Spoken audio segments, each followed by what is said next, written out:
वाग्विलासिनी जे चातुर्यार्थ कला कामिनी ते श्री शारदा विश्वमोहिनी नमिली मिया। आवाज आवाज। नदी दिव्य गोदा तटीचा विलासी सदा प्रिय जो सज्जना वैष्णवासी जया वर्णिता प्रेम अत्यंत चित्ता नमस्कार माझा श्री गुरु एकनाथा। ब्रह्मांडाचा धनी तो संती केला ऋणी म्हणून नाचे मागे मागे वाहे अंगे आपोलिया। प्रस्तुत प्राप्त प्रसंग निवडलेला अभंग विश्वमान्य विश्वभूषण विश्वाधिकार विश्वप्रिय देवमान्य शास्त्रमान्य शांतीब्रह्मनाथ बाबा यांचा प्राप्त प्रसंगी निवडलेला अभंग विठाला।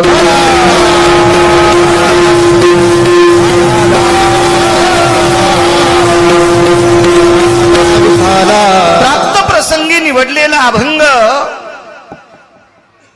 माझ्या पैठणच्या मालकांचा आहे।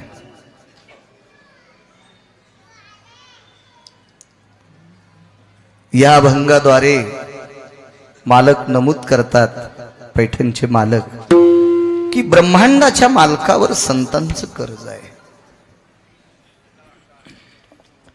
तो संती केला ऋणी। ऋणी या शब्दाचा अर्थ कर्ज।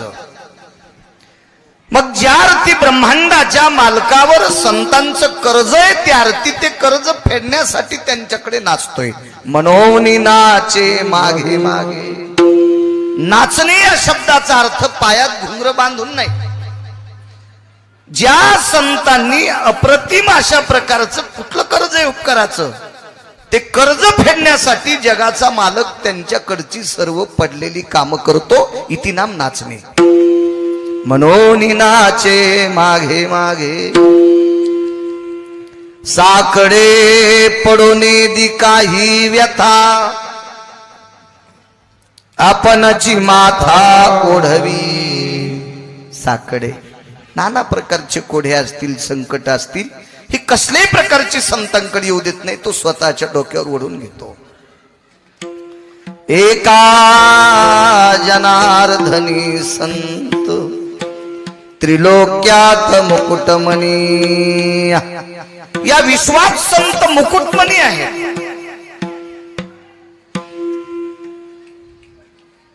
संतांचं भक्तीचं टोक,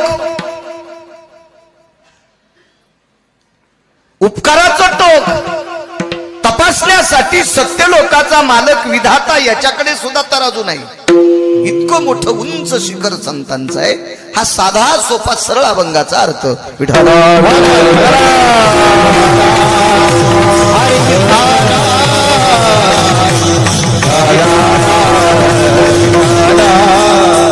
चारवाकांनी प्रश्न केलता,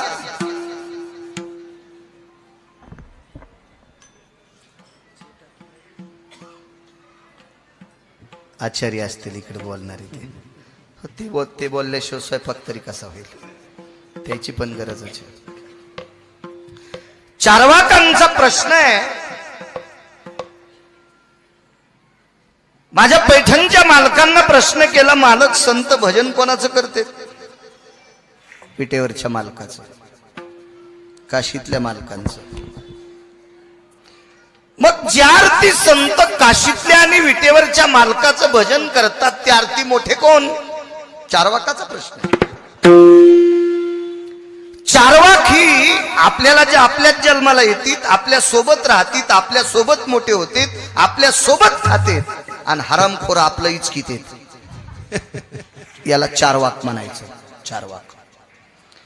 मग त्यांनी विचारलं, संत जर विटेवरच्या मालकाचं भजन करतात तर त्या अर्थी संत देव मोठा आहे, मग मोठा हा संतांकडनं कर्ज कसा घेईल? अशी चार वाकांची व्याख्या आहे.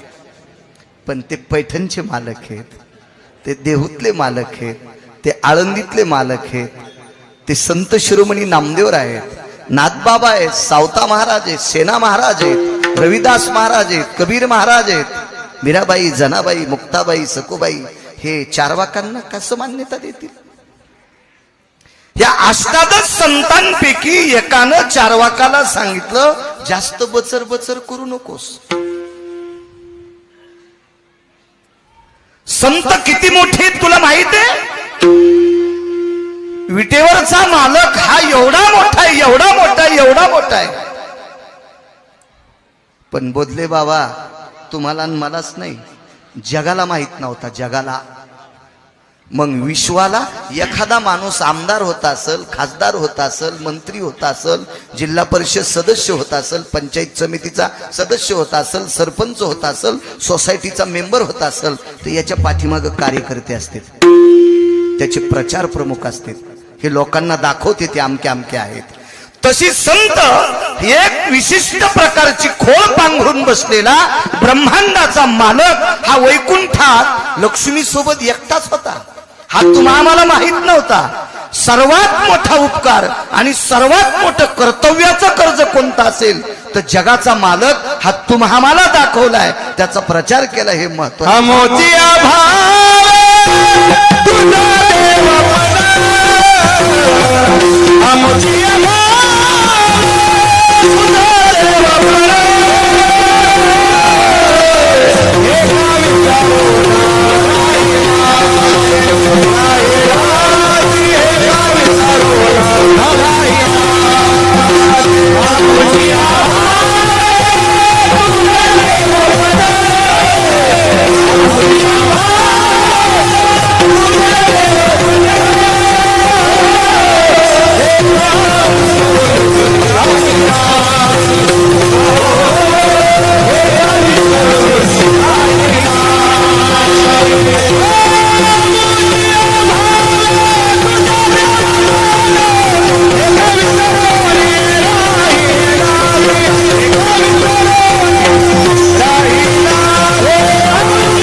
भावे तुझ देवपण हे का विसरून राहिलासी, त्याला देवपण आणण्याची ताकद संतात. याच्या पलीकडे सांगू का?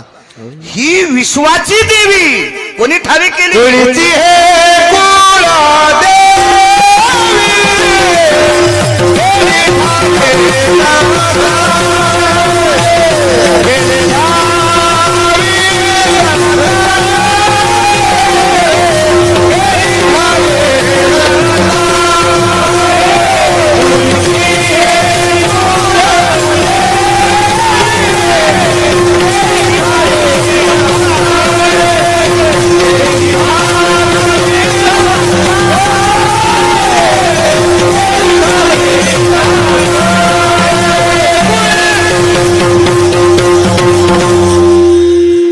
हे कुलदेवी केली ठावी संताने. किती उपकार, किती कर्ज, किती नाविन्य, किती सांगायचं.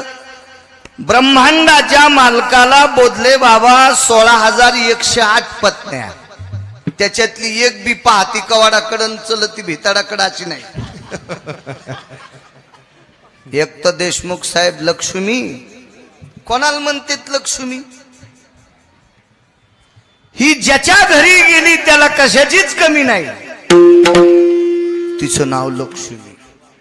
आणि ही नुसती पत्नी नसून 2-4 आवाज दिल्यावर ओ म्हणती अशी नाही, ती पाय धुवावयाच्या दैवा पात्र झाली. लक्ष्मी असून महाराज पायाची सेविका दाशी, अशी बायको. आणि एक तर इतकी श्रीमंत होती, तिनं 21 क्विंटल 78 किलो 44 तोळे रोजचं सोनं देणारा मनी बापाचीतून आणला. तिचं नाव होतं सत्यभामा, सत्रजिताची कन्या. 21 क्विंटल 78 किलो 44 तोळे रोज सोनं देतो आता म्हणे रोज. माहेरातून पापुड्याच आणल्या नुसत्यात सासूचा दम काढला. हो खारवड्याच आणल्या तिळ लावलेल्या तर नवऱ्याला म्हणली कशा लागायल्यात तर ते म्हणला छान लागायल्यात. येत्यात का तुमच्या माईला. हो इतकं वाहटुळीने इचकिलं तिच्या अंगावर झोपीत भिताड पडन झोपीत. माईचं वर्णन करती सासूची निंदा करती. तुही मातीत घरात करावं लागन घरात. तुया माईनं फक्त खारवड्यात दिल्या 7 तासाच्या नंतर त्या निघून जात्यात. पण त्याच्या माईनं तुला हेव द्यालाय ना याचे अक्कल असावं की नाही. मला सांगायचं मोठाडपण लय असतं आपल्याकडं. तिळभर करायचं आणि इळभर सांगायचं. 21 क्विंटल 78 किलो 44 तोळे सोनं आणणारी पत्नी एक लक्ष्मी आहे. जामवंतीचा आधार सांगत असताना शुकाचार्यांची जीभ आखूड व्हायची. सतो यज्जामवंतीन भवजायते नाम रूपेशी भव व्यालाक्षरी शानाम धर्मां पातिव्रत्य मिद्यायम ब्रह्मवेत्यायम रसनास्तित किंचयो नैवं गिरगावकर लिखितम. एवढा पातिव्रत्य धर्म सांभाळणारी पत्नी किती सुखासनो मालकाला. पण तरी बोलले बाबा विटेवरच्या मालकाला सुख नव्हतं. ते सुख सुद्धा या संतांनी दिले. संतांचे सुख झाले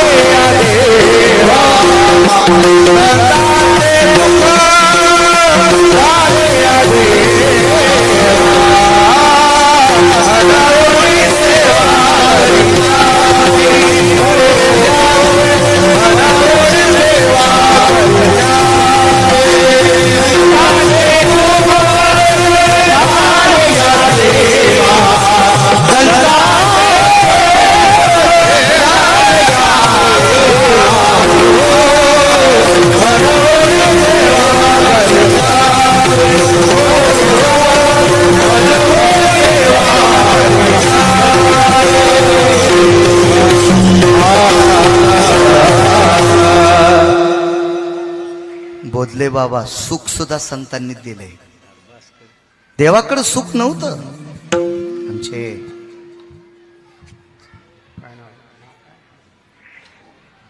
फंड साहेब सुख नव्हतं देवाकडे. मला असं वाटतंय विटेवरच्या मालकाकडे सुख नाही असं म्हणणं त्यांचा अपमान करणं. बाळ्या मरेल मरेल गिरगावचा बाळ्या मरेल. पण पुराण सांगतंय संत सांगतात जर विटेवरच्या मालकाकडे वरे सुख असतं तर खाली आला असता का. कशा करता आलाय. ज्या सुखाला देव ज्या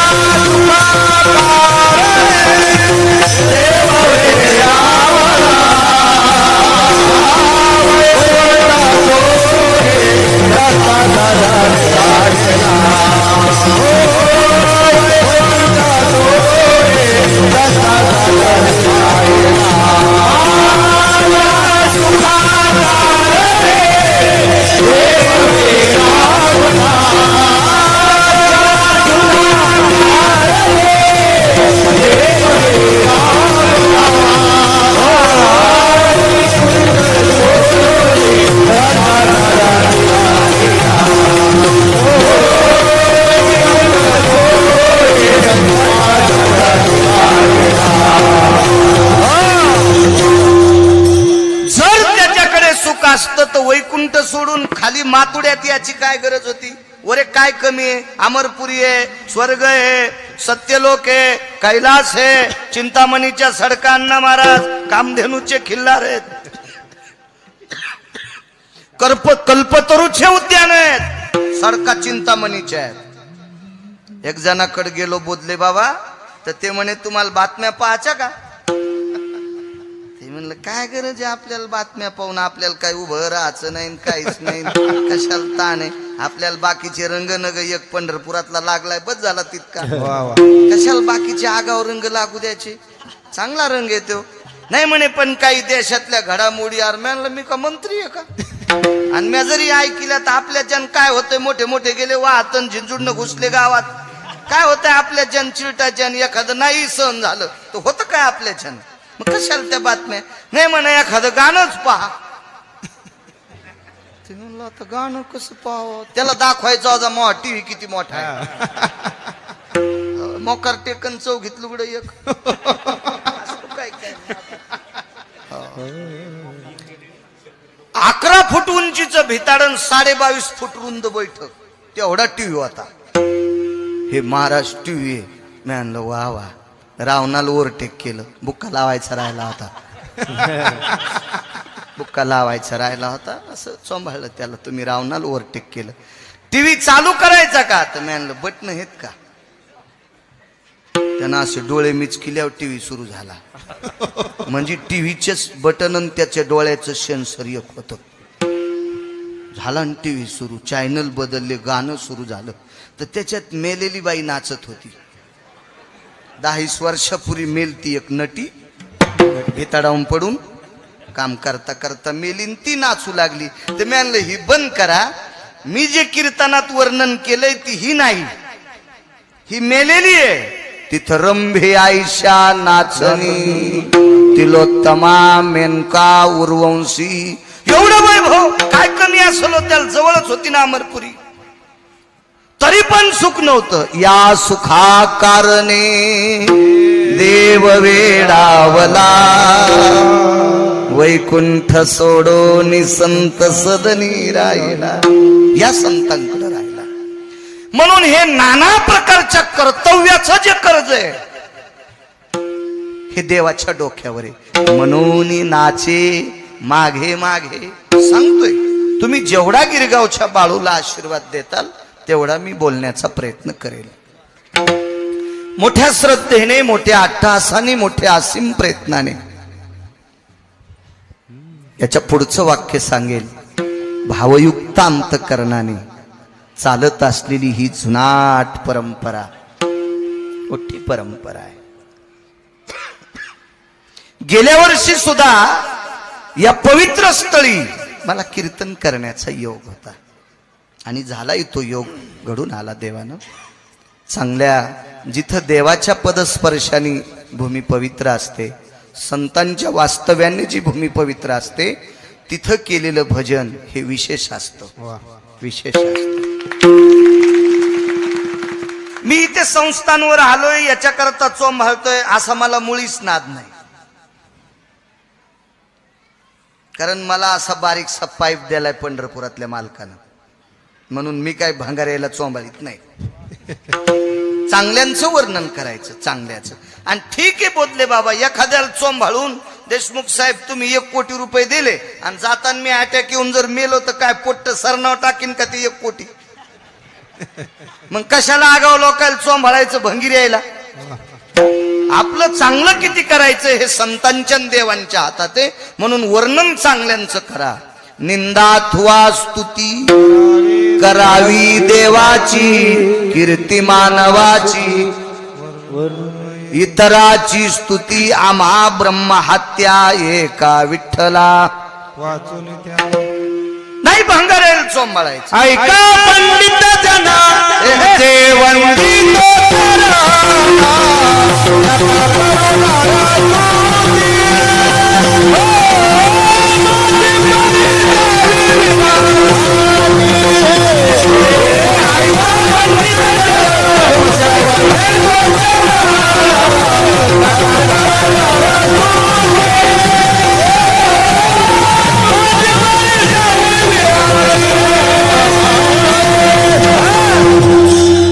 संदेश उतार दादा. ऐका पंडित जन, पुढचं वाक्य ऐका. तुमचे वंदितो चरण, नका करू नरस्तुती, माझे परिसावी विनंती. मालक म्हणतात पंडितांनो, गबाळ्या गुबाळ्याचं वर्णन करू नका. एखाद्या पैशावाल्याचं वर्णन केलं काय होईल? रावण किती मोठा होता तरी 2:18 दुपारा आपटू आपटू हाणला. ज्याचं अख्खं गाव सोन्याचं होतं, अख्खं गाव सोन्याचं, तर त्याला 2 वाजून दुपारी 18 मिनिटाला हाणलं तर 2-4 कोटीवाल्याला तर असा ठेसाळीतच मारीन ना तू. वर्णन संतांचं देवाचं पवित्र भूमी आहे. येतो योग कधी कधी आम्हाला बी नाईलाज आहे, लग्न केल्यामुळं वर्णन करावं लागतंय. तुम्ही जरशे मुक्त झाले त्याच्यातून मागणं पुढं फुफुटा उडव. आमचं अवघड आहे, आम्ही विरोधात गेल्यावर कसं धाकायचं. पवित्र ठिकाणी केलेलं कीर्तन भजन हे विशेष असतं, मी सांगत नाही. पैठणच्या मालकांकडे एक भूदेव आले आणि त्यांनी विचारलं संध्या कुठं करू. परमेश्वर बुवा कुठं करू संध्या.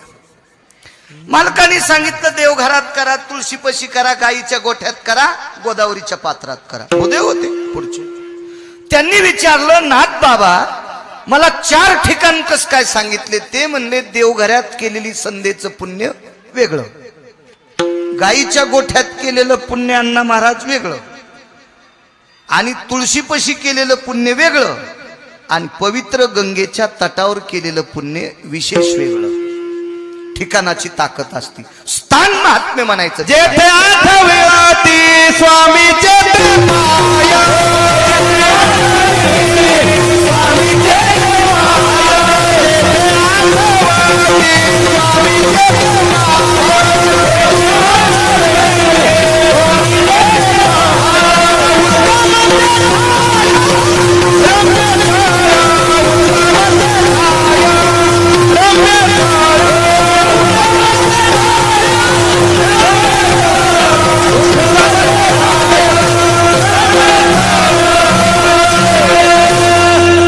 त्याला रम्य स्थळ म्हणायचं. त्याला वा वा वा.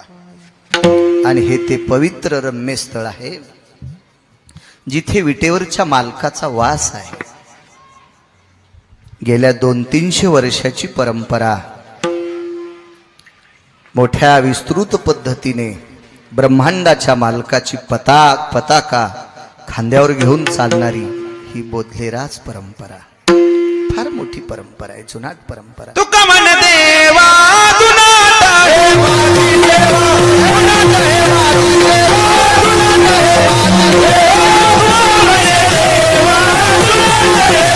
देवा, जुनाट आहे माझी देवा. वा बापू वा वा वा वा.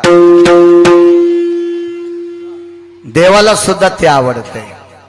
देऊतल्या मालकानं सांगितलं देवाला. असो, ही परम पावन परंपरा सद्गुरु रामचंद्र बाबांची कितवी पुण्यतिथी? 41वी पुण्यतिथी. आता 9 वर्षानं 50व्यात जाती. मोठा करू 50वा, खूप मोठा. वा काय होतंय, या संतांचे उत्सव मोठे केले की पंढरपुरातला मालक खत खत खत खत हसतय. त्याला अंतःकरण त्याचं भरून येतंय, त्याला आनंद होतय. कारण संतांच्या उत्सवात संतांचं वर्णन होतंय. जे भक्त चरित्राते प्रशंसते, ते किती आवडते त्याला. तेही प्राणा परोते निरुते भक्त चरित्राते प्रशंसते. अशा संतांचे उत्सव केले की देवाला प्राणापेक्षाही उत्सव करणारी माणसं आवडतात. मोठं करू तुका माने संत सेवा, हेची देवा उत्तम, हेची देवा उत्तम,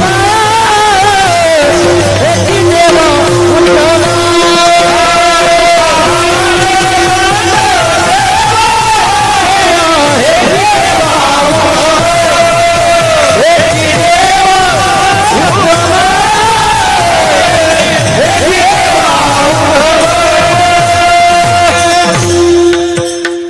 देवाला ती सेवा आवडती.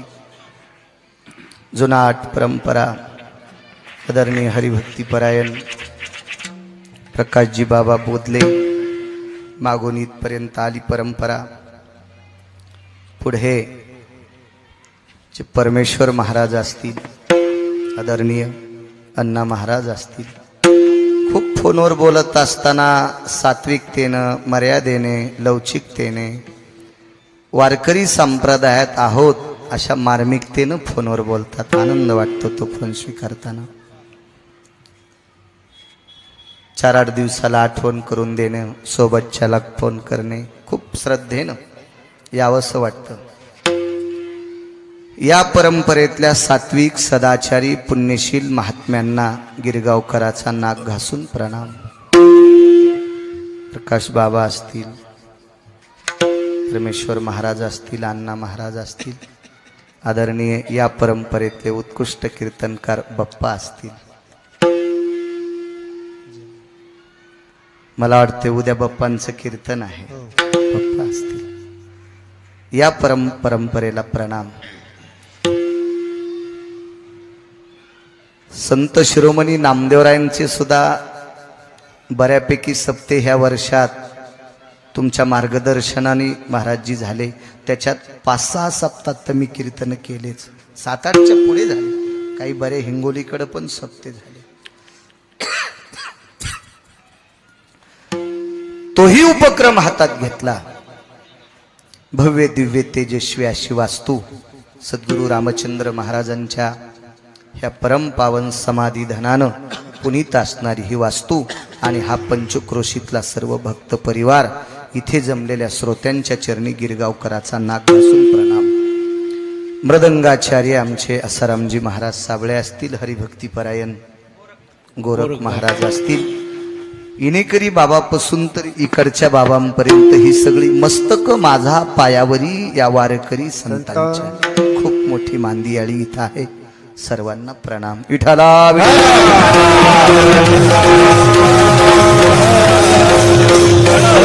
पवन, तुझी साऊंड सिस्टीम बी छान आहे, मला गोड वाटली. तुलाही प्रणाम. आजचं कीर्तन करण्याचा योग आदरणीय डॉक्टर हुशे साहेब जालना हॉस्पिटल त्यांनी तपासलं, जरासं बरं केलं आणि मला असं चांगलं बोलता आलं. बापू सोबत होते. हुशे साहेबांना सुद्धा धन्यवाद. विठाला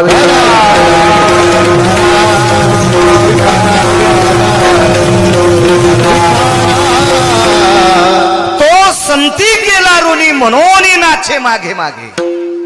ऋण काय असेल देवाच्या डोक्यावर हे सांगितलं. कर्तव्याचं, उपकाराचं, प्रेमाचं, सुखाचं वगैरे ठाव केला. हे नाना प्रकारची कर्जच आहेत ना. कोणी शहाणा असेल तर पलीकडे लेकरायला थोडंसं थांबवा, थोडंसं थांबवा, बरं होईल. कोणी आजूबाजूच्या असे दाटवा. एखादं थांबतच नसेल तर मारू नका. हा त्याचा दोष नाही, त्याच्या मायबापाचा आहे. विठाला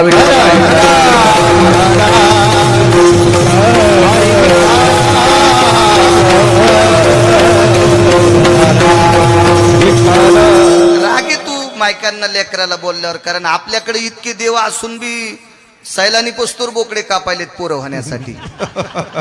मग त्या लेकराला बोलल्यावर त्याची माय तर मलाच फाडायची. विठाला विठाला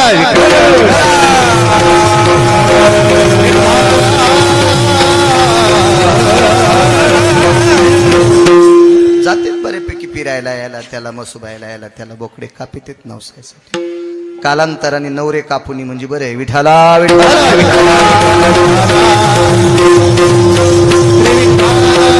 काय परंपरा आहे आपली गोड. आपण ज्ञानोबराय तुकोबरायच्या राज्यातली माणसं आहेत. सात्विकता असो आपल्याकडे. असो एकदा कृतात्रेता युगात युद्ध चालू होतं.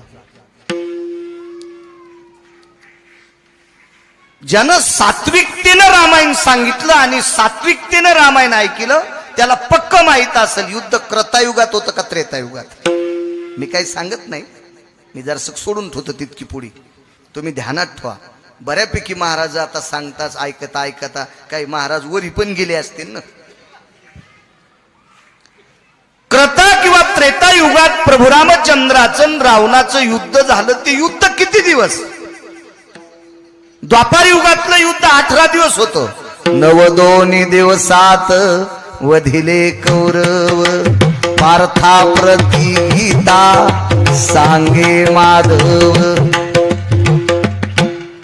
जय देव जय कृष्ण नाथा, आरती ओवाळू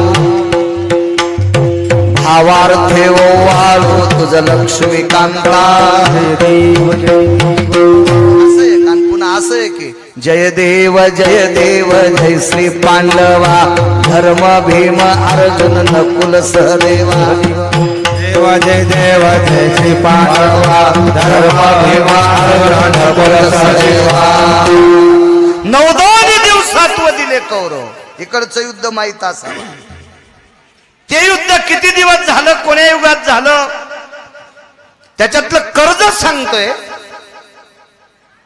या युद्ध प्रसंगामध्ये 19 लोकांचं पंढरपुरातल्या मालकावर कर्ज होतं त्याच्यापैकी एका पाखराचं होतं आणि 9 वानरापैकी एका वानराचं होतं दोघांचीच नाव सांगेल एका पक्षाचं सांगेल एका वानरांचं सांगेल कर्ज देवाच्या डोक्यावर कर्ज कारण 2-4 पुस्तकं शिकलेला आमचा एक पाहुणा भेटला मला येडगळ होत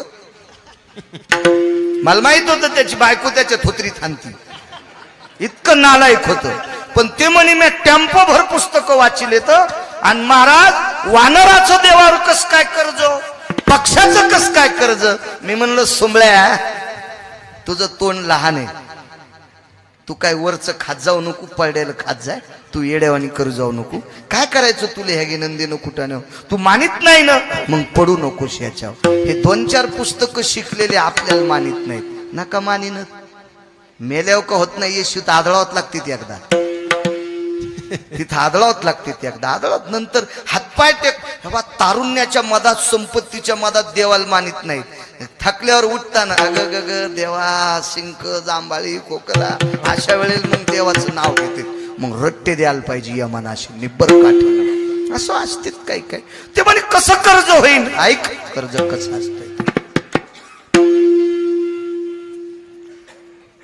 कश्यपाचा नातू होता एक त्याचं नाव आहे जटायू पक्षी आहे तो पक्षी आहे मिरे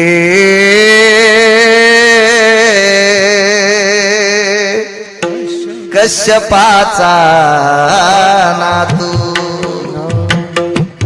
जटायू रे नामे वाक्य हे तिहुतल्या मालकांचे मिरे कश्यपाचा नातू जटायू नामे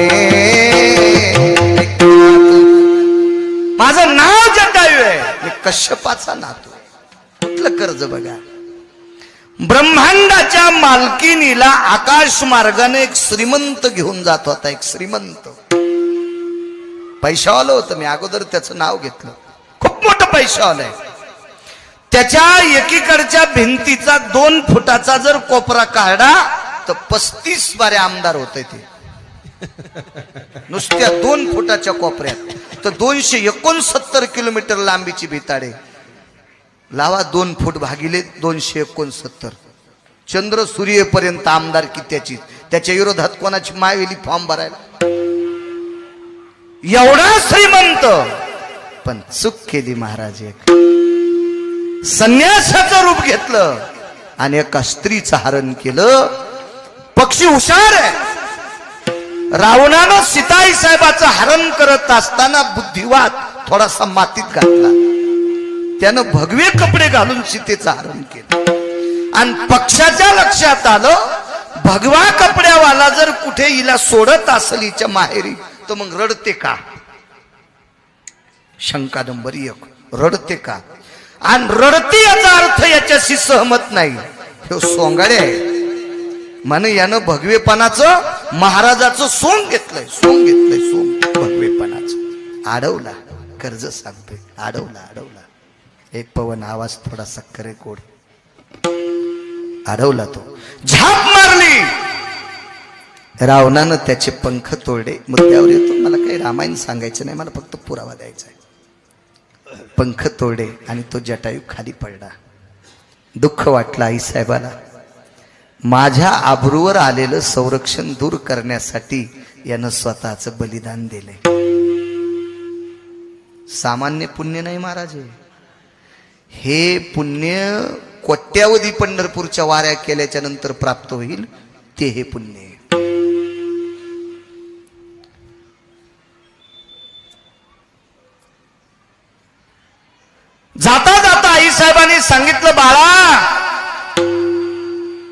मला माहित होत रे हा निर्दयी आहे, पण एक काम कर, मी ज्याचं स्मरण करते त्याचा अंतःकरणात तू ध्यान कर.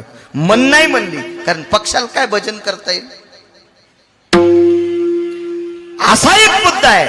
आणि एक जर मुद्दा देहूतल्या मालकाचा पाहिला तर पक्षी सुस्वरे आळविती, दगडाच्या टाळामधुनी. संतांनी कृपा केल्यावर जरातून सुद्धा स्वर निघतोय, पक्षी सुद्धा गोड गातात. तर मग सीताई साहेबाच्या म्हणण्यानुसार जटायूला तरी वाणी काय येणार नाही. त्यांनी ब्रह्मांडाच्या मालकाचा धावा केला आणि विटेवरचा मालक तिथं धावा आला. कर्जही सांगतो म्हणजे ऋणही सांगतो आणि नाचणेही सांगतो. 3 मुद्दे मांडतो तुमच्याकडे छोटे छोटे वेळात. मला वाटतं 7ला सोडून 9ला सोडून द्यायचंय. 7 ते 9 असते ना, हो, त्याच्यानंतर जेवणे असतात. योग असा आला, भगवंतानी त्याच्याकडे पाहिलं, तो जिवंत होता. लालबुंद त्याचं शरीर आहे जटायूचं. खाली बसले प्रभू, जटायूकडे बघितलं आणि त्याचं डोकं मांडीवर घेतलं, पक्षाचं डोकं मांडीवर घेतलं. विश्व ज्याच्या ताब्यात आहे त्याला जगाचा बाप म्हणतात. मांडीवर घेतलं डोकं. त्याच्या स्वतःच्या रक्ताने त्याचं लालबुंद तोंड झालतं. हे लालबुंद झालेला चेहरा, त्याला माती, बारीक खडे असतील, काड्या असतील, पानं असतील, हे सगळं त्याच्या तोंडाला भरून गेलतं. पुसावं कशानं? भगवंताकडे पुसण्यासाठी वस्त्र नव्हते, कारण 7व्या अवतारातले प्रभू रामचंद्र पंढरपुरातले मालक 14 वर्ष 27 दिवस वल्कल्ला अंगावर होते. झाडाची साल होती देशमुख साहेब, कसं अंग पुसता येईल? पण एक दुसरा नियम लक्षात आहे का? आमचा एक मित्र रामायण सांगत होता, म्हणे जटायूच्या जवळ प्रभू रामचंद्र गेले बर का, आणि काय सुंदर उपर्ण काढ बर का, आणि त्या उपरण्याने जटायूचं तोंड पुसलं बर का. रे म्हणलं पाहुण्या, तू माणसं मारशीना असं रामायण सांगितलं, तू वेड्यासारखं करू नको. व्रतस्तो भय जायते न त्रेती यस्सर्वाय पुनितो न खिलयम् वल्कल्ले सकाय गर्भस्थितो परिधानाय चर्यजनाम. या कायेच्या वरती झाडाची साल पांघरलेली, ती वस्त्र नव्हते, व्रतस्थ आहे. पण व्रतस्थ माणसं दाढी करीत नाहीत, कटिंग करीत नाहीत. मग 14 वर्षाचा काळ, मागचा पुढचा मधला थोडासा सोडून द्या, एवढ्या दिवसापासून जटा किती लांबल्या असत्याल. भ्रुकुटी सोडिली जगन निवासे, डोक्याच्या भ्रुकुटी सोडल्या, जटा सोडल्या, डोक्याच्या जटा मोकळ्या केल्या आणि डोक्याच्या जटेनं जटायूचं तोंड पुसलं. जटायूचं तोंड पुसलं. काय नशिबवान असेल होते पाखरू, ब्रह्मांडाच्या मालकाच्या जटा त्याचं तोंड पुसायला वापरते. काय पुण्यवान असेल ते. काही काम असे येत की घरात तसे काम केल्यावर देवप्राप्तीचं साधन आहे. असे काही साधन आहेत, देव प्राप्त होतो असे काही काम आहेत. बाईनं नवऱ्याला पोटच्या लेकरा इतका जीव लावला नवऱ्याला, शेवटपर्यंत बरं का, शेवटपर्यंत. तर विटेवरचा मालक तिचं दर्शन घेतोय. पण आपलं कसं होतं माहितीये का, 1-2 लेकर होईपर्यंत वगैरे वगैरे वगैरे वगैरे, आलात का बसा जेवा वगैरे छान. आणि पोराचं लग्न झालं, नातू झाला की कुत्र्याच्या नातवाच्या म्हाताऱ्याच्या नातू ते कुत्र्याच्या भाकरी संगच. ते आपलं गोठ्यावर झोपलेलं म्हाताऱ्याच्या कुत्र्याच्या भाकरी संगच. असं नाही, असं नाही, असं नाही. घरी असलेल्या सासऱ्याची सासूची निष्ठेनं सेवा केली की विटेवरचा मालक खांद्यावर घेऊन नाचतोय. इतकी मोठी ताकद आहे. ते पण पुरावे, ते पण कर्जाच्याच यादीत आहे. पण वेळ मोज काय, किती सांगायचं. बैल 2 आणि जमीन 300 एकर, एवढी कशी पाळी नाही. मांडीवर डोकं घेतलं आणि भगवंतानं बोलायला सुरुवात केली. जटायू हुशार आहे. जटायूने विचार केला, भगवंताच्या चेहऱ्याकडे बघून त्यानं आकाशाकडे बघितलं. अण्णा महाराज, तर आकाशात सूर्याचं बिंब दिसत होतं. तर आकाशातल्या सूर्याच्या बिंबाकडे पाहत असताना त्यानं तात्काळ शहानिशा अशी केली की भगवंताच्या चेहऱ्याकडे बघितल्याच्या नंतर सूर्याचं बिंब क्षीण वाटतंय, याचा अर्थ सूर्याला तेज देणारा हाच आहे. तुझी या कृपेने वेदाशी बोलणे, सूर्याशी चालणे, तुझी या बोले, म्हणजे सूर्याला सुद्धा तेज याच्यापासूनच मिळतंय. त्यार्थी हा किती मोठा असेल. मग याला बोलण्यात वेळ घालण्यापेक्षा आपण याच्याकडे पाहत राहू. पाहिली या वेध लावी बैशेजीवी जडवून, सारखा बघत राहिला आणि बघत बघत त्याच्या रूपाचं वर्णन करीत त्याच्या मांडीवर प्राण सोडला. या विश्वात अधिकारी लोक आहेत, खूप अधिकारी. त्याच्यातले दोनच सांगतो. कलियुगामध्ये विटेवरच्या मालकावर प्राण, पायावर प्राण सोडायचं भाग्य कानोपात्रेला मिळालं.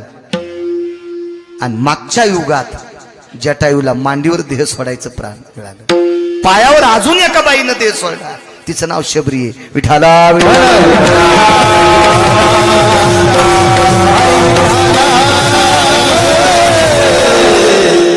प्राण सोडला जगाच्या मालकाने. ते खाली ठेवलं पार्थिव. वाहत्या गंगेच्या कडेला दर्भाचं गवत होतं, दर्भ म्हणतात त्याला. ते दर्भ हातानं काढलं, दर्भ खाली आथरवलं आणि त्याच्यावर जटायूला टेकलं. लाकडं जमा केली, लाकडं जमा केली, त्याच्यावर जटायूचं पार्थिव टाकलं. कोमल कर, बेस कमी कर रे.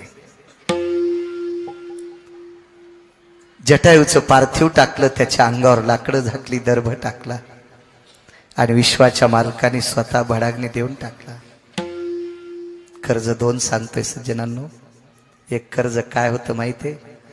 विश्वाच्या मालकीनीवर आलेलं आभरूचं संकट दूर करण्यासाठी स्वतःचं बलिदान दिलंय. याच्यापेक्षा सामान्य उपकार असेल कोणता? किती मोठा उपकार आहे की याच्यापेक्षा अजून कोणता उपकार मोठा? हे जगाच्या मालकावर केलेलं कर्ज होतं. विश्वाच्या मालकाने त्याला भडाग्नी दिला, त्याच्या अस्थी उचलल्या, एका पवित्र गंगेत टाकल्या. आणि जटायू हा एका सात्विक कुळातला पक्षी आहे. जटायू हा एका सात्विक कुळातला पक्षी, सात्विक कुळातला. किती सात्विक सांगू का? जटायूच्या काकाच्या पुढे कान धरल्याशिवाय पंढरपुरातला मालक भेटत नाही. जटायूचा सख्खा काका गरुड कान धरून या, त्याच्या काकाच्या पुढे कान धरून नाचलं आणि मग त्याच्या काकाला आलिंगन दिलं की जटायूचा काका सांगतो, देवा जरा हे हिशाबात आहे, घ्या पोटात. जटायूच्या काकानं संमती दिल्याशिवाय विटेवरचा मालक एकालाही पोटात घेत नाही. इतका श्रीमंत जटायूचा काका. जटायूचे वडील सांगतो बोधले बाबा, जटायूचे वडील इतके अधिकारी आहेत, जटायूच्या वडिलांनं एकही दिवस गैरहजेरी केली नाही. म्हणून आपल्याला रोज सूर्यप्रकाश भेटतो. म्हणून चातुर्मासात श्रीमंत अंतकरणाचे वैभवशाली वारकरी, निष्ठावंत वारकरी सकाळी जटायूचं नाव घेतात. उठारून उदय प्रकाश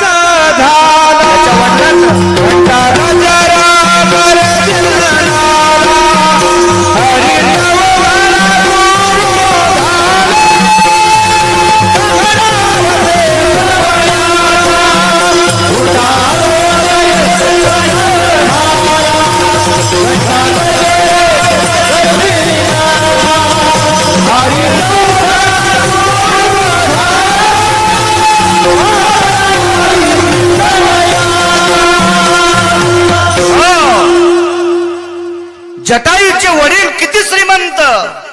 उठारुणोदय प्रकाश झाला, उठा सूर्योदय प्रकाश झाला. नाही म्हणू शकत कोणी. का?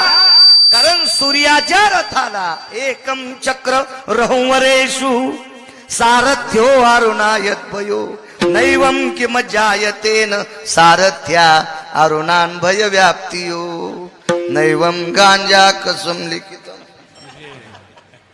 अरुणाच्या व्यतिरिक्त सूर्याचा रथ कोणाला हाकता येत नाही. जगाला प्रकाश देण्याचं काम साधं कर्ज आहे, साधं कर्ज आहे. गिरगावकर कीर्तनकार जरी असेल 2 महिने जर बिल नाही भरलं तर 3ऱ्या महिन्याच्या 3 तारखेला गिरगावकराचं मीटरचं कनेक्शन कट. चाऊसमिया आला. चाऊसमिया हेल्पर होता आमचं शेलूचं, मुस्लिम बांधव. चाऊस नाव होतं त्याचं. महाराज जी आपका मकान है? जी बोले मेरा ही मकान है. आप बिल नाही भरते? जाऊ दिन म्हणलं भरून एखादीशी. मराठीत बोललो आलो त्याला. नाही जमता बोले. इंजीनियर साहब ने बोले डिस्कनेक्शन कर दो. अरे म्हणलं मी महाराज आहे. ते म्हणला तुम्ही महाराज आहे, तुम्हाला कोणी संध्याकाळी पाकिट देते, पण मी तुमचं नाही ऐकलं की बाई मला नोकरी देत नाही, मला सस्पेंड करतील, मै लेकर कशावर जोगू. त्यानं केलं कट. चाऊसमियानं गिरगावकराचं मीटर कट केलं. मीटर कट केलं. मी लगेच पैसे भरले, मीटर जोडून घेतलं. कधी सूर्यानं आपलं कनेक्शन कट केलंय? मग सकाळी उठल्यावर त्याच्याकडे पाहताना जराशी वाटली पाहिजे. सकाळी उठल्या उठल्या पूर्व दिशेकडे पाहताना जराशी वाटली पाहिजे. साखर वाटली पाहिजे का लाज? थोडीशी त्याच्याकडे बघून वाटली पाहिजे. करम द्वयम भास्कराय येन प्रकाशो दिवाकरा त्वमं फलिताय सृष्टियो त्वमं फलिताय सृष्टियो भोक्तव्यम जनहिताय च. त्याच्या सूर्याच्या प्रकाशाशिवाय या विश्वातला एकही तरू फलित होत नाही. एवढी मोठी ताकद त्याची आहे. म्हणून आपण कधी कधी त्याला नमस्कार करायला पाहिजे. जगाला प्रकाश देणाऱ्या सूर्याचा रथ अरुणाने हाकलाय. हे सामान्य कर्ज आहे. आणि त्या अरुणाचा पुत्र जटायू. जटायू नामे विख्यातू मीरे कश्यपाचा नातू. मी कश्यपाचा नातू. पक्वाद वरी गेलीत का जर? त्या अगोदरच वाजू लागले तुम्ही जोर जोरात. आवेशात आलं की होतंय तुमच्याकडून बी तसं एखाद्या वेळेस. विठाला विठाला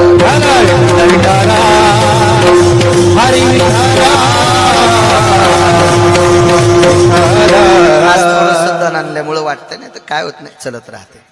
काय लोक वाट्या काट्यावर आरडायलेत त्याच्यापेक्षा इथं आरडायलेलं किती चांगलं याची नोंद आहे ना. तिकडे भाडायलेत काही बिगा पाहण्यालेत. हे देवाच्या डोक्यावर कर्ज होतं. मग एवढ्या पवित्र कुळातला जटायू आहे म्हणून 3 दिवस दक्षिणेकडे तोंड करून तर्पणविधी केला पंढरपुरातल्या मालकानं. त्याच्यासाठी तर्पणविधी हा दक्षिणेकडे तोंड करून करावा लागतो. कारण पवित्र कुळात आलेला जटायू एका क्रोधी आणि काही वेळापुरत्या स्त्रीलंपट माणसाच्या हाताने याला मृत्यू आलाय. रावणाकडे व्याभिचार होता बरं. सीतेला स्पर्श करायची ताकद रावणात नव्हती, तरी पण रावणाला सीता आवडत होती. स्पर्श करायची ताकद का नव्हती महाराज? कारण सीताई साहेब ज्या ठिकाणी बसल्या ती जागा बऱ्याच दूरवर राम राम म्हणत होती. जेथ सीतेची वस्ती घडे राम राम स्मरती झाडे. मग रामाच्या व्यतिरिक्त सीतेच्या जवळ कोणी गेला की त्याचा काम शिल्लक राहत नव्हता. आणि ज्याचा काम शिल्लक राहत नाही त्याला सीता का गळ्यात बांधायची का? पण स्त्री लंपट होता. त्याचा भाव मात्र तिच्यावर होता. आवड होती त्याला, वासनिक होता तो. आणि अशा क्रोधी अविश्वासी महाराजाचं रूप घेतलं खोटं. अविश्वासी क्रोधी स्त्रीलंपटे आणि अशा पुरुषाच्या हाताने पवित्र नामधारकाला मरण आलंय. पवित्र कुळातल्या व्यक्तीला मरण आलंय. याचा पिंड यत मोक्षो गयो नारायणोस्ततेवचा मी 27 वर्षापूर्वी कर्मकांड करायचो. यानंच भूतं भयस्थितो जज्ञिरे सर्वरूपे अपसव्यापसव्य यज्ञोपविता यत्लुप्त पिंडो गयावरजनो तीर्थराजा भवस्थितो मुष्टिको तंदुला यज्जायते रक्तचंदनः आरक्त पुष्पादिः अंगुष्टादि स्नान भयो. हे करायचो 27 वर्षापूर्वी. आता नाही करीत, पण ते मेमरी कार्डावर डाटा आहे त्यावेळेतलं. हे मंत्र जगाच्या मालकाने विद्वान महात्मे बोलून जटायू करता 3 दिवसाचा तर्पण विधी केला, दक्षिणेकडे तोंड करून. 3 जण सख्खे भाऊ, हे वाढव रे वाढव, पवन वाढव वाढव, गोड कर, आवाज कर, दे साऊंडला, दे मॉनिटरला दे आवाज. सख्खे 3 जण भाऊ, दोघायला एक एक मुलगा, एकाला काही नाही. सारखी जमीन, 70-70, 80-80, 90-90 एकर भारदस्त जमीन. पण ज्याला काही नाही तो मृत्यू पावला. त्याचं प्रेत भिंतीला टेकवलं, कपाळाला नाणं लावलं. त्याची पत्नी बाजूला बसलेली आहे, ती रडत होती. इष्ट मित्र सजन सखे भाऊकीचे लोक सगळी जमा झालेली होती. तेवढ्या अवकाशात भावकीच्या एका व्यक्तीने विचार केला, सगळी पाहुणी आली, प्रेत आता आंघोळी करता बाहेर काढा. मनोनी नाचे मागे मागे सांगतोय, जगाचा मालकाच्या डोक्यावर कर्ज आहे, मनोनी नाचे मागे मागे. आंघोळीला प्रेत काढा म्हणल्याबरोबर गावातल्याच एका व्यक्तीने विचारलं, गाडगं कोण धरणार, पाणी कोण धरणार, प्रेताच्या पुढे कोण चालणार, कोण शर्ट काढणार. गावातल्या प्रतिष्ठित व्यक्तीने सांगितलं, 2 भावायला 2 एक एक मुलगा आहे, तो पाजीन चुलत्याला पाणी. दोघा पुतण्यांना जवळ बोलवलं, नकार दिला, नकार दिला. गावात एक विद्वान व्यक्ती, प्रकाश बाबा तुमच्यासारख्या वयस्कर व्यक्तीनं बाईच्या कानात सांगितलं, माई एक बोलू, बाई वेळ तुझ्यावर वाईट आहे, तुझ्यावर बिकट प्रसंग आहे. कारण माझ्या पवित्र भारत देशात महाराष्ट्राच्या मातीमध्ये ज्या माऊलीच्या कपाळावर चुकुंखू मालवल्या जातं, तिचे 14 मान हरण केले जातात. त्याच्यातला पहिला मान आहे, मालकाचं प्रेत उंबऱ्याच्या बाहेर काढलं, मालकाचं प्रेत उंबऱ्याच्या बाहेर काढलं की गावातली एक विधवा स्त्री जवळ येते आणि तिच्या कपाळावरचं कुंकू पदरानं पुसून टाकते. पहिला मान जातो.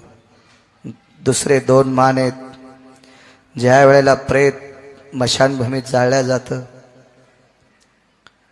त्यावेळेला मशानभूमीतली माणसं घरी यायच्या अगोदर तिच्या गळ्यातली गळसरी आणि पायातले जोडवे काढून टाकतात. 14 पैकी 3 मान सांगितले. 14ची 14 मान ज्या स्त्रीचे हरण होतात, असं जिचं समोर दुःखाचं खड्ग, दुःखाचं थारोळं, दुःखाचं गाठोडं तिच्या बाजूला आहे आणि तिच्यावर 15वं संकट आहे, आपल्या मालकाला पाणी कोण पाहिजे. गावातल्या प्रतिष्ठित तुमच्यासारख्या व्यक्तीनं सांगितलं, बाई एक काम करावं लागतंय, 100 रुपयाचा बॉन्ड आणलाय. त्या बॉन्डवर त्या बाईचा अंगठा घेतला, जिचा कपाळाचा मालक भिंतीला टेकलाय, बोधले बुवा बाबा, कपाळाचा मालक हरवलाय. अशा अवस्थेत प्रेताच्या बाजूला बसलेली पवित्र भारतीय संस्कृतीची स्त्री 100 रुपयाच्या बॉन्डवर अंगठा देते आणि अंगठ्याच्या वरी लिहिलंय, जो कोणी हिच्या पतीला पाणी पाजील त्याला 10 एकर जमीन सुपूर्द करण्यात येईल.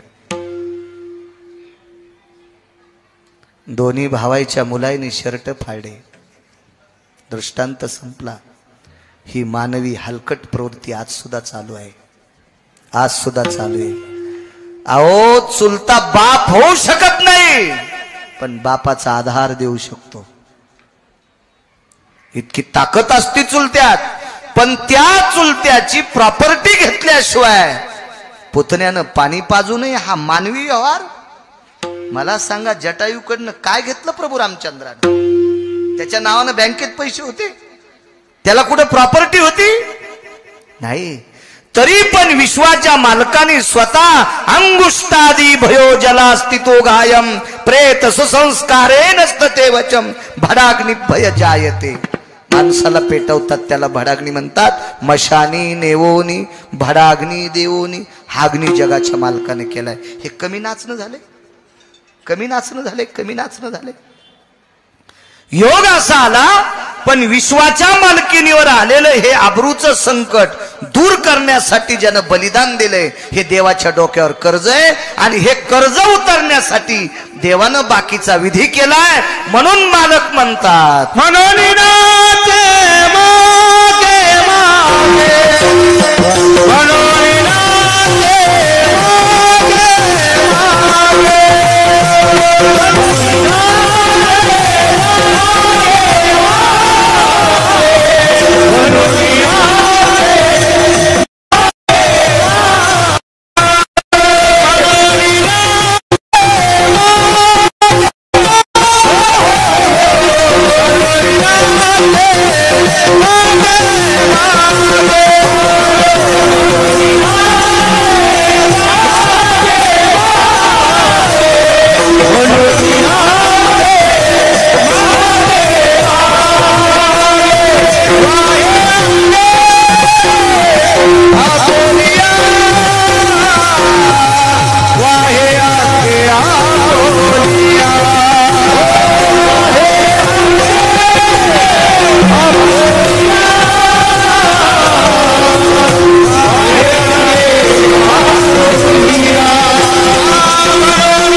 रावणाला मारलं.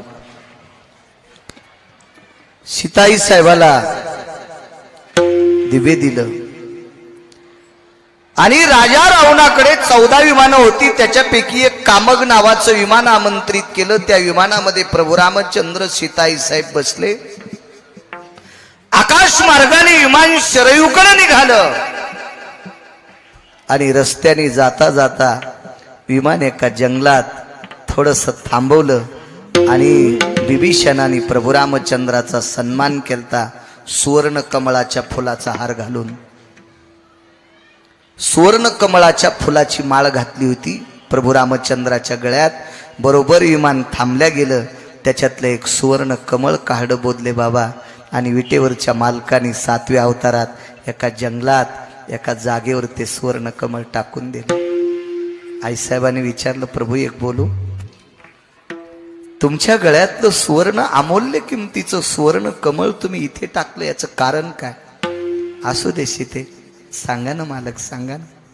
फार दिवस झाला आपल्याला बोलायला भेटलं नाही मालक, सांगता? बोला ना मालक. विमानातून जाता जाता आपण बोलत जाऊ, बोलू आपण.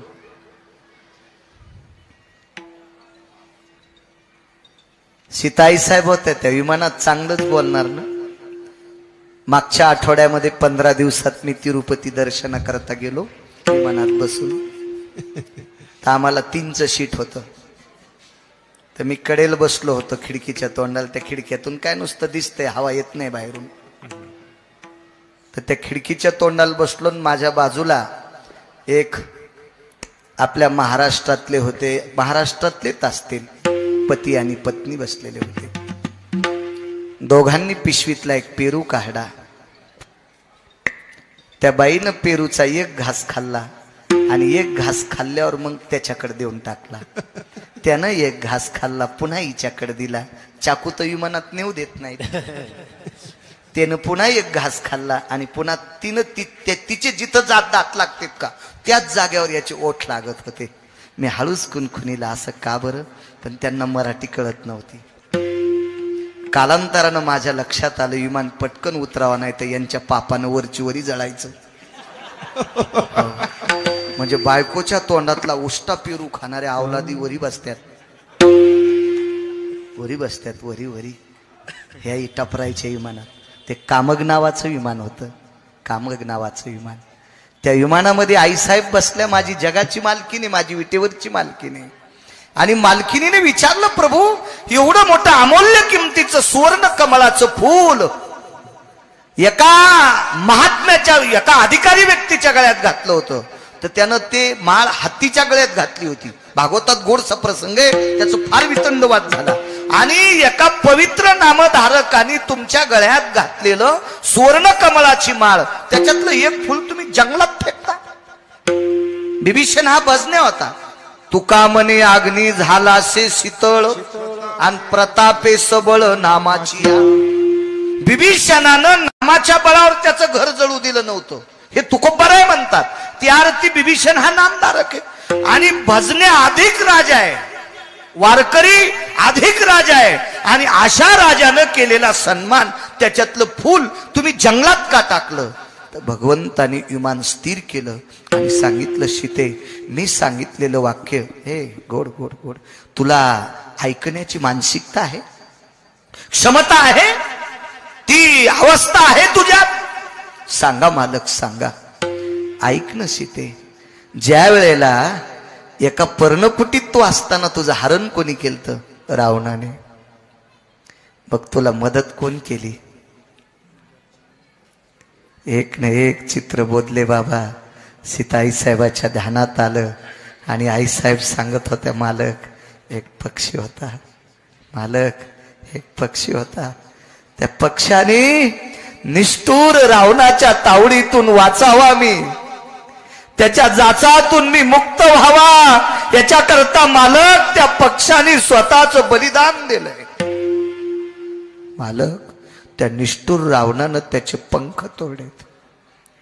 विटेवरच्या मालकाने सांगितलं, सीते जो जटायू तुझ्या चारित्र्या करता, तुझ्या आबरू करता ज्यानं स्वतःचा प्राण त्यागला, तो इथेच मृत्यू पावला होता. त्याचा अंत्यविधी या स्थळावर केला सीते, या स्थळावर केला. त्याच्या कर्जाच्या बोजातून उत्तीर्ण होण्यासाठी, त्यानं केलेल्या आपल्या डोक्यावरच्या कर्जाच्या बोजातून उत्तीर्ण होण्यासाठी माझा केलेला सुवर्ण कमळाच्या फुलाच्या माळेनं सन्मान, त्याच्यातलं एक फूल त्याला तर्पण म्हणून टाकतोय, आदरांजली म्हणून टाकतोय.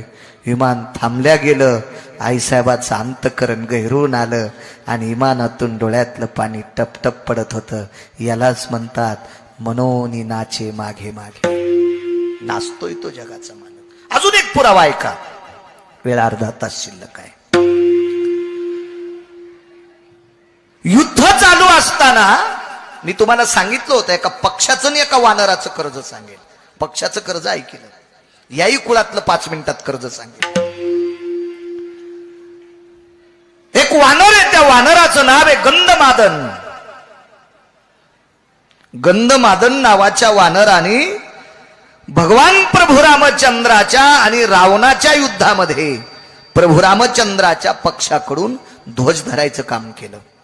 जसं आपल्या दिंडीमध्ये पताका असती, पताका, तशी युद्धाला एक ध्वज असतो. आणि युद्धातला ध्वज हा प्रत्येक व्यक्तीचा वेगळा वेगळा. महाभारतातले ध्वज पा, कर्णाचा ध्वज वेगळा, भीष्माचार्याचा ध्वज वेगळा, अर्जुनाचा ध्वज वेगळा, भीमाचा ध्वज वेगळा, नकुलाचा ध्वज वेगळा.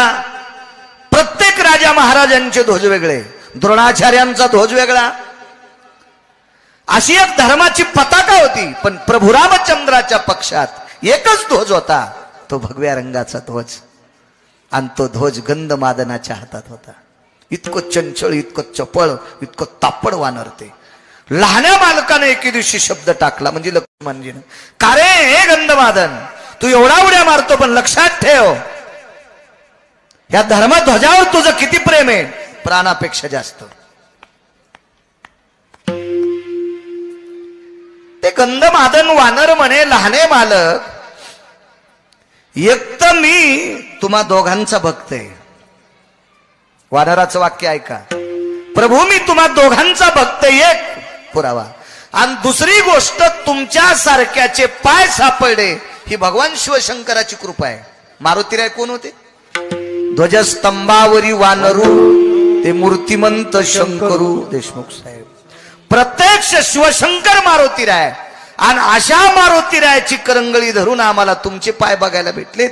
एवढ्या मोठ्या पठ्ठ्याचा आशीर्वाद आहे आमच्या पाठीमागं. काय आम्ही सामान्य आहेत आणि झेंडा धरायची ताकद आमच्यात नाही, इतकं चपळ वानर. पण कर्म नो गहनो गती. एके दिवशी एका राक्षसाने बाण मारला. विठ्ठला विठ्ठला.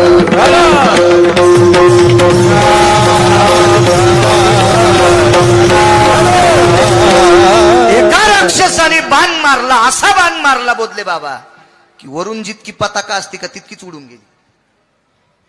खालचं ते वेळूचं काय असेल, वेळू असेल, काठी असेल, लाकूड असेल, तेवढं शिल्लक राहिलं. कमरेला बांधलेल्या कपड्यात फिट्टा आवळलेलं होतं. आवाज दिला, गंधमादन. पाहिलं वरे, कपडा नाही. कर्ज सांगतोय, कर्ज कर्ज कर्ज, भक्तीचं कर्ज आहे लोकांचं. वरे पाहिल्याबरोबर काहीच नाही. एका व्यक्तीच्या जवळ गेला गंधमादन, पळत गेला. त्या व्यक्तीचं नाव होतं सुग्रीव. सुग्रीवाच्या कमरेला पांढरा शुभ्र उपरणं बांधलेलं होतं. खडेल दिशी आडा सोडा उपरणं जवळ घेतलं. राहिलेल्या धर्मध्वजाची अर्धी काठी उजवीकडच्या बाजूत रावल्या गेली. उजवीकडच्या बाजूत, हे कडक करे आवाज, उजवीकडच्या बाजूत, असं करणं मोठा, उजवीकडच्या बाजूत रावल्या गेली. आणि उजवीकडच्या बाजूत रक्त बाहेर आलं. आणि ते बाहेर निघणारं सगळं रक्त त्या पांढऱ्या रुमालानं पुसून काढलं. आणि पांढरा शुभ्र रुमाल लालबुंद केला. त्याची घाट त्या लाकडाला मारली. आणि लक्ष्मणजीला सांगितलं, लहाने मालक बघा धर्माची ध्वजा. सामान्य कर्ज असेल बापू, सामान्य उपकार असेल, कशात मोजता येईल कर्ज. आणि कुंभकर्णाच्या लक्षात आलं, बेट फार शहाणं आहे. एके दिवशी त्याच्या बाजूचे जेवढे वानर होते तेवढे कुंभकर्णांना असे वढीत राहिला, वढीत राहिला, वढीत राहिला. त्याच्यासोबत गंधमादन सुद्धा आतमध्ये गेला. गंधमादन एवढा अधिकारी, एवढा अधिकारी, एवढा अधिकारी. गंधमादन आणि मधल्या सगळ्या वानरांना सांगितलं, अरे पळकुट्यांनो, भेकाड्यांनो, रामप्रभूचे भक्त आहोत आपण, लखनलालजीचे भक्त आहेत आपण. अरे आपण मारुतीरायाचे सेवक आहेत, बजरंग बलीचे सेवक ते, बलशाली देवतेचे सेवक आहेत. आणि राक्षसाच्या पोटात येडपटवाणी करता, भेकुर्ड वागता, भित्र्यासारखं करता. वाचायचंय का? करा भजन. आणि भजन सुरू केल्याबरोबर कानातून प्रकाश पडला. वेगळच सांगतो, सन सन सन उड्या टाकल्या. कर्ज सांगते, कर्ज कर्ज कर्ज सांगते. आणि एकटं चुळबुळ करत असताना कुंभकर्णाच्या लक्षात आलं, बेटा एकटा आतमध्ये कानाला हात लावला आणि हातात ते अडकलं गेलं. दाबला असं. त्याच्या अंगातून काही पाणी निघत होतं, रक्त निघत होतं. 4-4 कोसापर्यंत त्याच्या अंगातल्या रक्ताचा सुगंध जात होता. म्हणून त्याचं नाव ठेवलं होतं गंधमादन. त्याचे वेगळे कारण आहेत. रामायणात शोधू नका, दुसरीकडे शोधायचे. रामायणात नाही बघायचं, रामायणात सापडणार नाही तुम्हाला. पुन्हा एखादा म्हणीन मग तुला तुरीच्या पाट्यात गवसलं का. असे बरेच लोक इचकितीत ना, लय इचकितीत. लय धुणं धुवाचा नाद लागला हो लोकायला. एक भेटला धुणं धुणार, त्याला म्हणलं दुसरे धुणं धुवू नको. जो जास्त दुसऱ्याचे धुणे धुतो का त्याला कालांतरानं बायकोच्या साड्या धुवाची वेळ येत असती. इतकं लक्षात ठेव, नको इचकू लोकांचं काही. रामायणात नका शोधू, विशिष्ट प्रकारचं पुराण आहे त्याच्यासाठी. ऐकायला भेटेल तुम्हाला कथा, वाचित जा. मोठाले मोबाईल आहेत तुमच्याकडे भिताडासारखे, त्याच्यावर असं हाली जा ना, सापडते तुम्हाला सगळं. पण तुम्ही भंगाऱ्याला चॅटिंग करण्यातच वेळ घालता, तुम्हाला कधी सापडतेल्या कथा.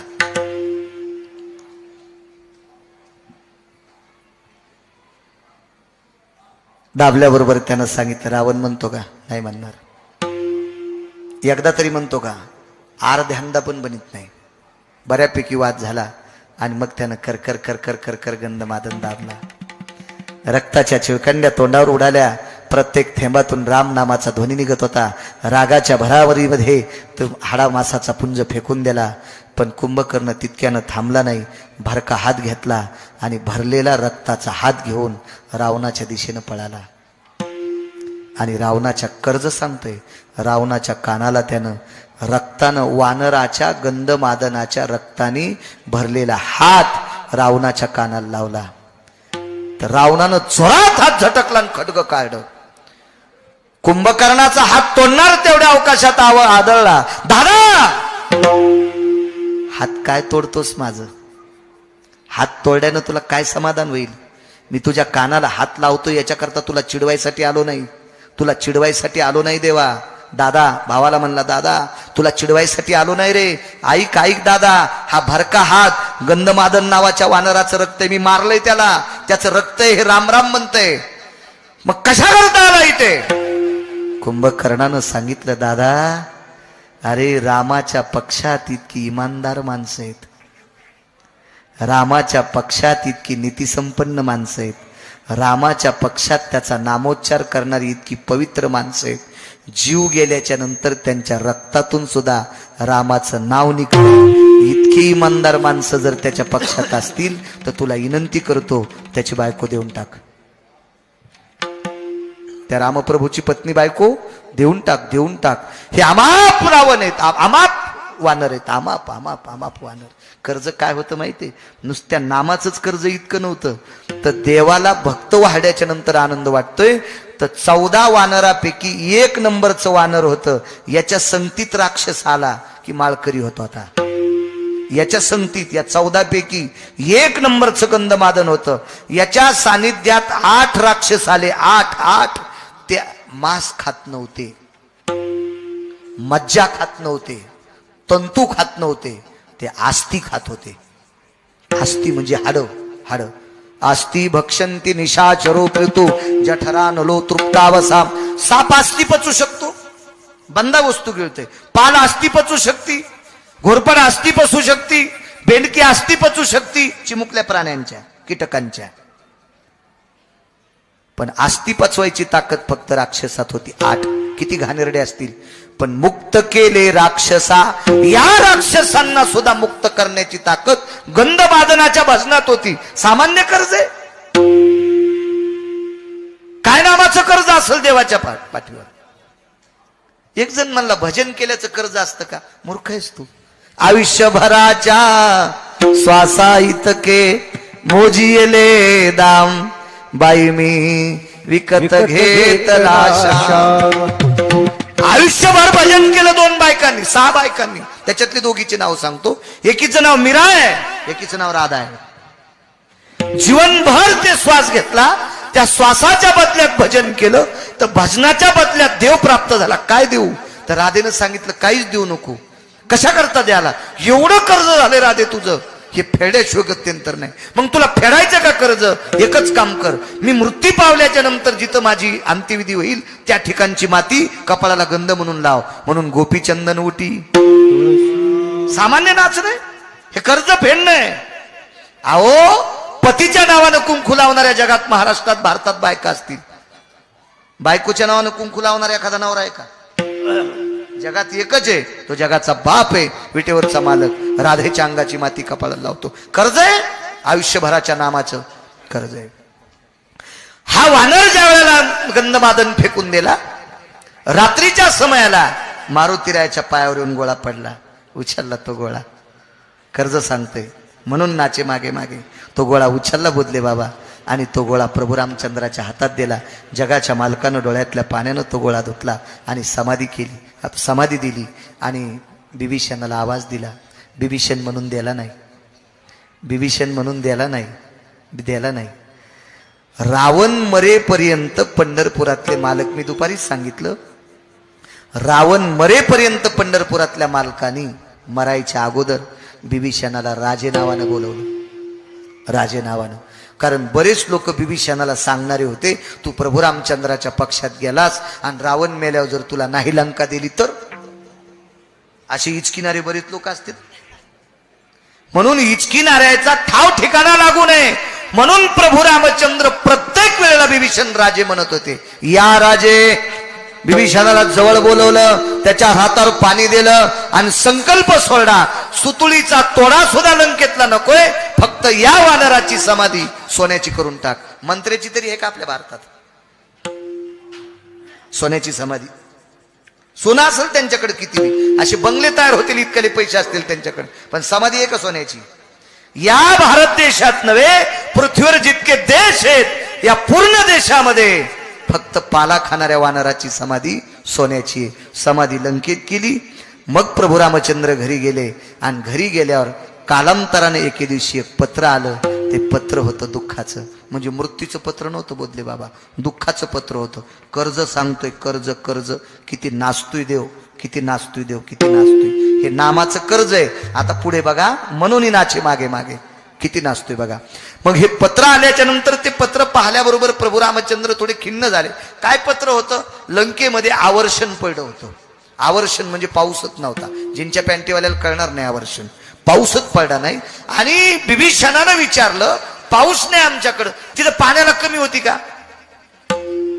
पाषाण परीस भूमी जाम, त्याच्या अलीकडे बघा, सोनियाची पुरी समुद्राचा वेढा, चारी बाजून समुद्र आहे. पाणी कमी असेल का तिथं? पण पाणी खारं होतं, प्यायच्या लायकीचं नव्हतं. आणि पत्र पाठिलं, जगदानंद कंद जगतपती. संपला टाइम? जगदानंद कंद जगतपते, आमच्याकडे पाण्याचा तुटवडा झालाय, यावर्षी पर्जन्य पडत नाही, काय अडचण असेल? सीताई साहेबांनी विचारलं, प्रभू नेमकी अडचण काय? काय नाही म्हणे, पत्र असं आलंय. आणि बिभीषणाने विचारलं, पाऊस नाही, कारण काय असेल? काही सांगता येईल? भगवंतानं सांगितलं, सीते एक विचारू का? मला ह्या राक्षसाला विचारावं लागेल, जो पत्र घेऊन आलाय त्याला.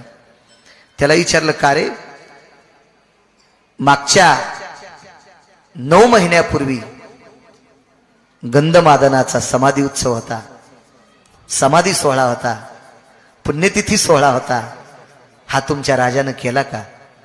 त्या राक्षसानं सांगितलं, मागच्या 9 महिन्यापासून एकही समाधी उत्सव किंवा समाधी सोहळा आमच्या लंकेत झालेला नाही. पत्राच्या पाठीमागून लिहिलं बोधले बाबा, पत्राच्या पाठीमागून लिहिलं, राजा, अरे राजा, मी ते स्वतः मृत्यू पावल्याच्या नंतर त्याच्या रक्ताचे थेंब माझं भजन करतात अशा पवित्र वारकऱ्याची समाधी तुझ्या गावात केलती, आणि त्याच्या समाधीची पूजा म्हणजे माझं तुझ्यावर वजन आहे. त्याच्या समाधीची पूजा म्हणजे माझा आशीर्वाद आहे तुला, आणि तू समाधीचं वरती समाधी सोहळा केला नाहीस. लिहिलं खाली. घरी पत्र आलं, आणि पत्र आल्या म्हणून नाच्या, किती नाचतोय देव. निसर्ग नाचणे म्हणजे देव नाचणे, निसर्ग नाचणं म्हणजे देव नाचणे. आपल्याला पाऊस कमी पडणे म्हणजे देवानं कमी नाचणे. देवाची आपल्यावर अवकृपा आहे असं समजिने. यावर्षी झाली आपल्यावर अवकृपा. मग ते पत्र आल्याच्या नंतर पत्नीला सांगितलं, स्नान गिन सगळं समुद्र स्नान केलं, घरी आले, ताटं भरली, पूजेचं साहित्य भरलं, पंचगव्य भरलं, दही दूध साखर तूप लोणी सगळं भरलं, आणि गंधमादनाची समाधीची पूजा केली, फुलाची आरास केली. दिवस होता चैत्र महिन्यातली तृतीया. वाक्य नीट ऐका सज्जनांनो, रामायणात शोधू नका हा पुरावा, रामायणात शोधू नका. रामायण पाहिल्यावर नाही सापडा तर मला शिव्या देतात. त्याच्यामुळं नंतर कोणी वकालत करण्यापेक्षा आताच वकालत करतो. रामायणात शोधू नका, विशिष्ट प्रकारचं पुराण पहा, मग कळल तुम्हाला. ती तिथी होती बोधले बाबा चैत्र महिन्यातली तृतीया. चैत्र महिन्यात पाऊस असतो का? आणि या चैत्र महिन्यातल्या तृतीयेच्या दिवशी गंधमादनाच्या समाधीचा उत्सव लंकेचे राजा बिभीषण यांनी केला. आणि त्यावेळेला समाधीतनं ध्वनी निघाला, जगदानंद कंद जगतपते, तू निर्माण केलेल्या सृष्टीवरचा तरूचा पाला खाऊन अविरत शेवटच्या श्वासापर्यंत तुझं भजन केलंय, शेवटच्या श्वासापर्यंत तुझं भजन केलंय. या भक्तीचं कर्ज देवा तुझ्या डोक्यावर आहे. विसरून गेलास का रे? एकच काम कर, एका वारकरी राजानं माझी उपासना केली, माझी पूजा केली, तो पाण्यापासून बेजारे, पाऊस पाहिजे, चैत्र महिन्यातल्या तृतीयेला पाऊस पडला आणि लंकेतल्या लोकांना गोड पाणी दिलं. कोणाची ताकद आहे? भक्तीचं कर्ज देवाच्या डोक्यावर. म्हणून देवाला वरुणाला नाचवावं लागलं. म्हणून मालक म्हणतात ब्रह्मांडाचा धनी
पाच मिनिटाचे 2 पवित्र चरित्र सांगतो. पूर्णविराम.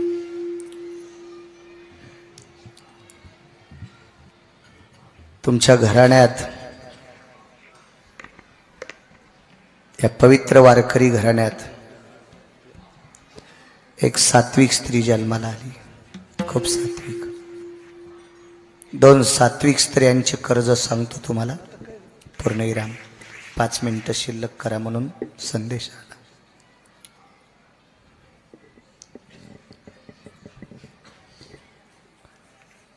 या पवित्र घराण्याची परीक्षा पाहण्यासाठी विटेवरचा मालक आलता. 2 स्त्रियांचं सांगतोय. पुराणातले 2 कथन सांगितले. कलियुगातल्या वारकरी संतांचं चरित्र ऐका.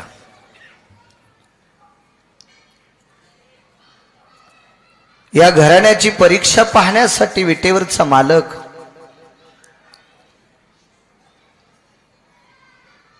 वारकऱ्याच्या रूपात आहे, साधूच्या रूपात आहे, महात्म्याच्या रूपात आहे, योगी तप्याच्या रूपात आहे. अशी परीक्षा,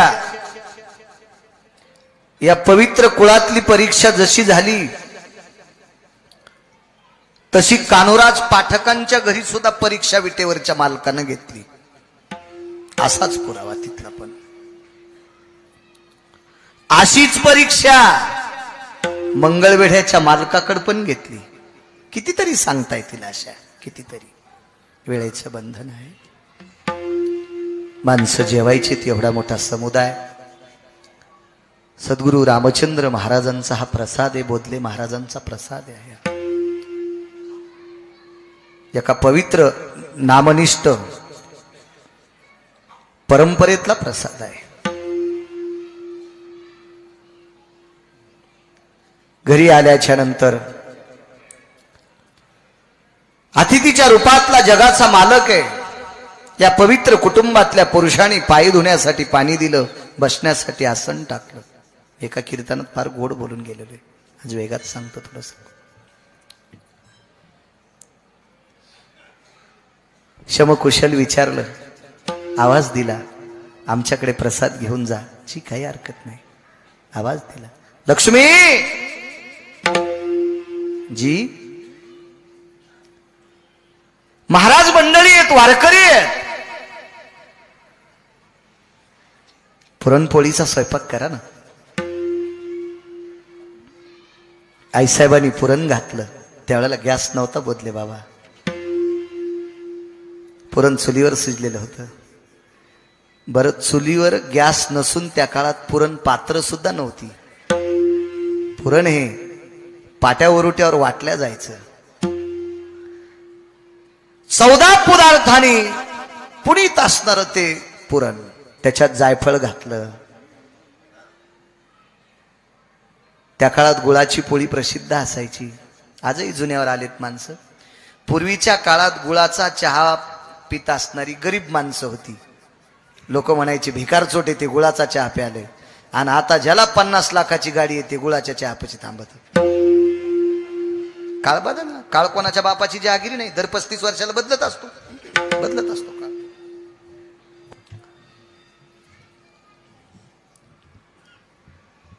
पुरणपोळीचा स्वयंपाक आटपला, जेवायला वाढलं. सासूबाईनं सुनबाईनं दोघीने मिळून पुरणपोळ्या केल्या. साधू जेवायला बसणार, पाणी फिरवणार, मुंग्या आत येऊनी म्हणून. पाणी फिरवतेत ना, दम नाही भागवत आहे कीर्तन. एक जणाला विचारलं, पाणी काऊन फिरी देत? म्हणला मुंग्या आत येऊनी म्हणून.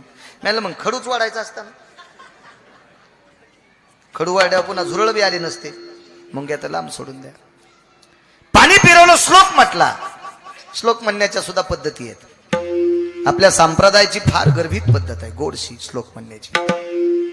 पण हल्ली काही काही पांचटायनं ती पांचट करून टाकली. काही लोकांनी श्लोक म्हणल्यावर पांचटपणा पण लाजायलाय. इतके घाणेरडे श्लोक म्हणतात काही पांचट.